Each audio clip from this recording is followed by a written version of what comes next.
How's it going, guys? My name's Wilson. Nikola Jokic, Nikola Vucevic, D'Angelo Russell, Ben Simmons, and Chris Middleton were the 5 players who became first-time All-Stars in the 2019 NBA season. But in the past, there's been plenty of good NBA players who's played for more than 10 years who unfortunately never get a chance to become All-Stars. Before I start my list, I'm not going to mention guys who's played less than 5 years in the league, like Devin Booker, who's 22 years old. He'll still have plenty of time to get his recognition when his team starts winning. With that said, here are 10 of the best active NBA players who were never All-Stars. Number 10, Eric Gordon. The 6'4" guard just completed his 11th season in the league, will turn 31 years old next Christmas. Having averages of 16.7 points, 2.5 rebounds, 2.9 assists, Gordon has come a long way. After suffering many injuries that slowed him down for much of his career, he was known as EJ in high school, averaged 29 points over 6 rebounds his senior season, was named the number 2 prospect behind Michael Beasley according to Rivals. The former 7 overall pick missed a combined 46 games in his second and third season,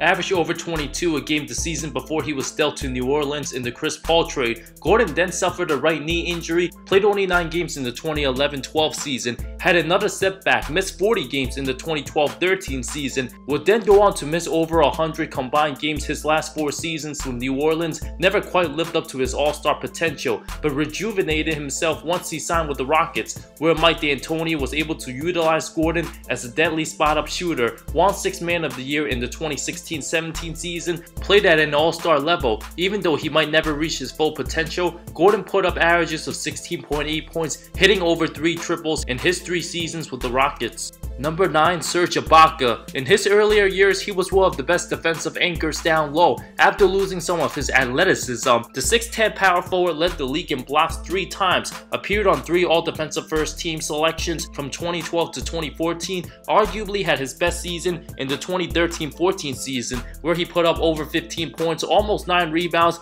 along with 2.7 block shots on 54% shooting. Despite those numbers not being flashy, Russell Westbrook missed 36 games that season, and OKC still won 59 games. Number 8, Rudy Gay, who turned 33 before the start of the 2019-20 season, just finished his 13th season, having career averages of 17.6 points, 5.9 rebounds, played for 4 different teams, simply got buckets his earlier years with the Grizzlies, put up 19.6 points his 6 best seasons between 2010 to 2016 at 6'8" and an elite NBA athlete with an explosive first step, with amazing leaping ability. His inconsistency, inefficiency, and questionable shot selection were the main reasons why he was never an all-star. Gay basically remained the same player since his 2nd season, never took it to another level or averaged over 21.1 points. He also spent 11.5 of his 13 seasons in the Western Conference, has fallen off a little bit over his last 2 seasons with the Spurs, playing in a lesser role, having his 2 lowest scoring averages since his rookie season, will be a free agent in summer 2019.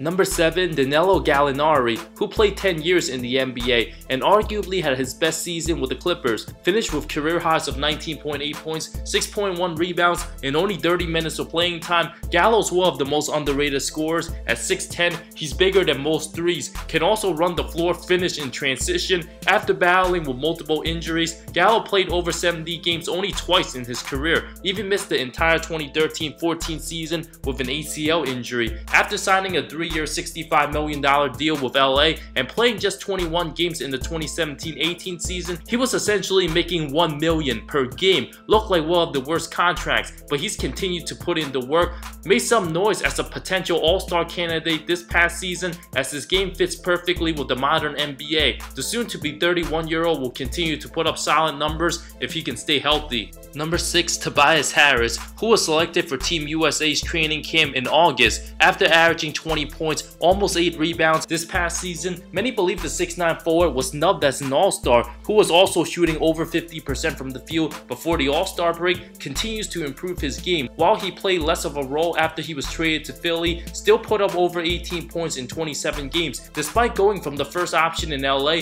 to being the 3rd or even 4th option with the Sixers, Harris will become a free agent in summer 2019, might get the max. Number 5, Jamal Crawford. The 39-year-old will try to extend his career as long as possible if somebody signs him. Was one of the most electrifying players to watch in the mid-2000s, but the veteran still has game, became the oldest player to drop 51 points. Nobody saw that coming. With career averages of 14.6 points, Jamal had his best years with the Knicks, putting up almost 18 a game, has one of the best handles all time, 6 crossovers, and made his opponents look silly. The 3-time 6th Man of the Year winner simply comes off the bench and instantly gets buckets, has over 19,000 career points, most of anybody that's never been selected to an all-star game, but he was mainly a volume scorer with limited defense, doesn't rebound or distribute at a high level.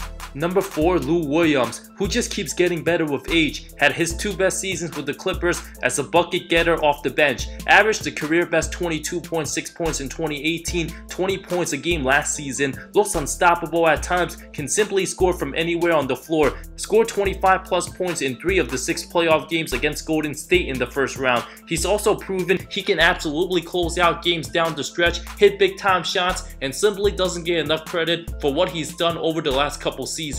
Number 3, CJ McCollum, who proved how valuable he was in the 2019 playoffs, averaged over 20 plus points each of the last 4 seasons, having averages of 17.8 points in his first 6 years. The 6'3" 2 guard can take over games, dropped 41 in the Game 3-4 overtime win against Denver, had a 37-point Game 7 effort in the win at Denver, but he's often forgotten and gets overshadowed amongst the best guards in the West because of guys like James Harden and Klay Thompson. Unless the Blazers are a top 3 seed in the entire NBA before the All-Star break, I can see both Dame and CJ getting into the All-Star game. Even Dame was snubbed a couple times. That's how tough the Western Conference is. Number 2, Rudy Gobert, who just finished his 6th season in the NBA and will already be 27 years old by the 2019-20 season. On his way to perhaps winning his 2nd Defensive Player of the Year award, Gobert was one of the few players who came up short in the All-Star selection, averaged almost 16 points, 13 rebounds, 2.5 rejections on 67% shooting. The 7'1" Frenchman was moved to tears,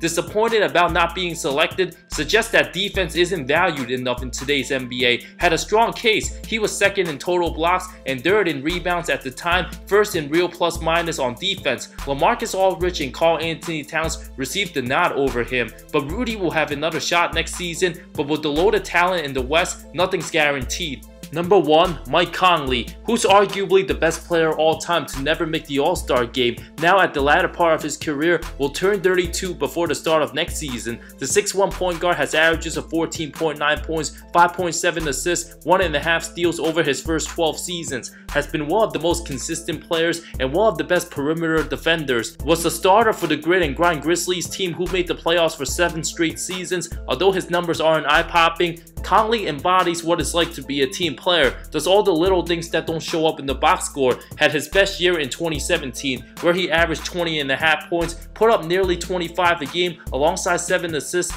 in the 6-game loss to San Antonio in the first round. It's very unfortunate that Conley's talent gets overlooked, while he's just as good as Kyle Lowry, who made 5 All-Star teams in the weak Eastern Conference. Even guys Conley's way better than, like Kyle Korver and Jeff Teague, became All-Stars in the East. After coming off averaging a career best 21.1 points, his name will be heard a lot in the trade markets over the next couple weeks. Those were 10 of the best active NBA players who never became All-Stars. All of them have played at least 5 seasons in the league. Thank you so much for watching this video. I talk NBA comparisons, amazing storylines, NBA history, and anything basketball that will interest you. If you love the NBA, subscribe for more content, more great stuff coming soon. I love all of you. See you next time.